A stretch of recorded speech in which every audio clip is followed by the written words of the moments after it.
இந்த மக்களவை தேர்தலில் அயோத்தி ராமர் கோயில் விவகாரம் பாஜகவுக்கு பலன் கொடுக்கவில்லை என்று கூறியுள்ளார் அரசியல் விமர்சகர் சுமன் ஸ்ரீராமன். ராகுல் காந்தி இந்திய அரசியலமைப்பு சட்ட புத்தகத்தை கையில் பிடித்தபடி தனது பிரச்சாரத்தை தீவிரப்படுத்தியிருக்கிறார். ஆனால் அதில் கூட பாஜக ஒரு அரசியலை செய்ய ஆரம்பித்திருக்கிறது. ராகுல் இந்திய அரசியலமைப்பு சட்டத்திற்கு பதிலாக கையில் சீன அரசியலமைப்பு சட்டத்தை எடுத்து கொண்டு செல்வதாக அசாம் பாஜக முதல்வர் ஹிமந்தா பிஸ்வா சர்மா ஒரு புதிய குண்டை தூக்கி வீசியிருந்தார். ஆக ராகுல் எதை செய்தாலும் அதை வைத்து பாஜக ஒரு புதிய சர்ச்சையை உருவாக்கி வருகிறது. ஆகவே மக்களவைத் தேர்தல் களம் காரசாரமான விவாதத்திற்கு பஞ்சமே இல்லாமல் நடந்து வருகிறது.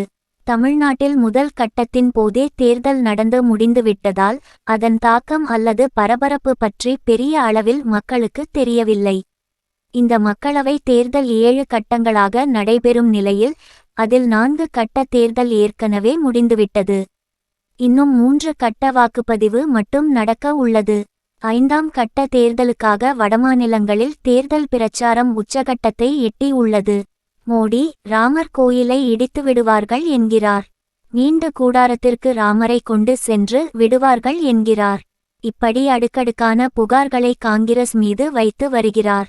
ஆனால் இந்த தேர்தலில் அயோத்தி ராமர் கோயில் விவகாரம் பாஜகவுக்கு பலன் அளிக்கவே இல்லை என்று அந்த பல்டி அடித்துள்ளார் சுமன் ஸ்ரீராமன். கடந்த 10 ஆண்டுகளாக பாஜகவை விட்டுக் கொடுக்காமல் பேசி வந்த அவர் மோடியை தேர்தல் ஆணையம் கண்டிக்காதது குறித்து கவலை தெரிவித்துள்ளார். பாஜகவுக்கு உண்மையில் அயோத்தி ராமர் கோயில் கைகொடுக்கவில்லையா? இந்த தேர்தலில் அது ஓட்டாக மாற வாய்ப்பு இல்லையா? அது பற்றி சுமன் ஸ்ரீராமன், பிரதமர் மோடி மக்களுக்கு வரும் ஆட்சிக்காலத்தில் என்னென்ன செய்ய போகிறோம், என்ன மக்கள் நலத்திட்டங்களை செயல்படுத்த இருக்கிறோம் என்பதை இந்த தேர்தல் பிரச்சாரத்தில் முக்கியமாக சொல்லவே இல்லை. ஆனால் காங்கிரஸ் ஆரம்பத்திலிருந்து மக்களுக்கு என்ன மாதிரியான திட்டங்களை செயல்படுத்த இருக்கிறோம் என்பதை தெளிவாக சொல்லி வருகிறது. அதில் யாருக்குமே சந்தேகமே இருக்காது என்றே சொல்லலாம். பிரதமர் மோடி, சைக்கிள் 2 இருந்தால் ஒன்றை பிடுங்கி விடுவார்கள், 2 வீடு இருந்தால் ஒரு வீட்டை பிடுங்கி விடுவார்கள், 2 மாடு இருந்தால் ஒரு மாட்டை பிடுங்கிவிடுவார்கள் என்று சொல்லியே பிரச்சாரத்தை நடத்தி வருகிறார்.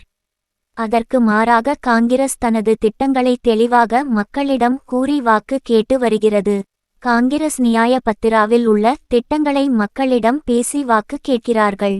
பிரதமர் மோடி பாஜக தேர்தல் அறிக்கையில் உள்ளதை எடுத்துச் சொல்வதற்கு மாறாக காங்கிரஸ் தேர்தல் அறிக்கையில் இருப்பதாகச் சொல்லி சிலவற்றை பேசி வருகிறார். அவர் சொல்வதைப் போல காங்கிரஸ் தேர்தல் அறிக்கையில் ஒன்றுமே இல்லை. ஆனால் மோடியே பேசிக்கொண்டிருக்கிறார். தேர்தல் ஆணையமும் அதை பெரிதாக எடுத்துக் கொள்வதைப் போல் தெரியவில்லை. இந்த தேர்தலில் பாஜகவின் பிரச்சாரத்திற்கு ராமர் கோயில் கைகொடுக்கவில்லை. அதுதான் உண்மை. அவர்கள் எதிர்பார்த்த அளவுக்கு அது பலன் தரவில்லை. இந்த தேர்தலை 1.25 மாசம் வரை இழுத்ததே தவறு. அது தேர்தல் ஆணையம் செய்தது. பாஜகவுக்கு ஒன்றும் தெரியாது என்று சொன்னால் அதை குழந்தை கூட நம்பாது. எனது நண்பர் ஒருவர் ஒரு கருத்தை சொன்னார்கள். 4ஆம் கட்டம் அல்லது 5ஆம் கட்டம் வரை தமிழ்நாட்டில் தேர்தல் நடத்தப்பட்டிருந்தால் முன்பு கிடைத்த வாக்கு சதவீதம் கூட கிடைத்திருக்காது என்று சொன்னார். அது நியாயமாகவே எனக்கு தோன்றியது. இன்று வரை கூட பிரதமர் மோடியின் செல்வாக்கு அளவுக்கு ராகுல் காந்தியின் செல்வாக்கு அல்லது புகழ் உயர்ந்துவிட்டதா என்றால் நிச்சயமாக அது இல்லை. ஆனால் இந்தியா கூட்டணி செய்த புத்திசாலித்தனம் என்ன தெரியுமா? பிரதமர் வேட்பாளர் யார் என்பதை அறிவிக்காததுதான். அப்படி மோடிக்கு எதிரானவர் யார் என காங்கிரஸ் காட்டியிருந்தால் இந்த தேர்தல் எப்போதோ முடிவுக்கு வந்திருக்கும். அதை காங்கிரஸ் செய்யாதது சிறப்பானது. அதே நேரத்தில் மோடி அலை என்பது நாட்டில் பெரிதாக இப்போது இல்லை. அதனால்தான் இப்போது ஒவ்வொரு வேட்பாளர் தொகுதிக்கு என்ன செய்திருக்கிறார் என்பது பேசு பொருளாக மாறியுள்ளது. ஸ்மிருதி இரானி கடந்த தேர்தலில் 1 கிலோ சர்க்கரை 13 ரூபாய்க்கு தருவேன் என்று வாக்குறுதி அளித்தார். அது நிறைவேற்றப்படவில்லை.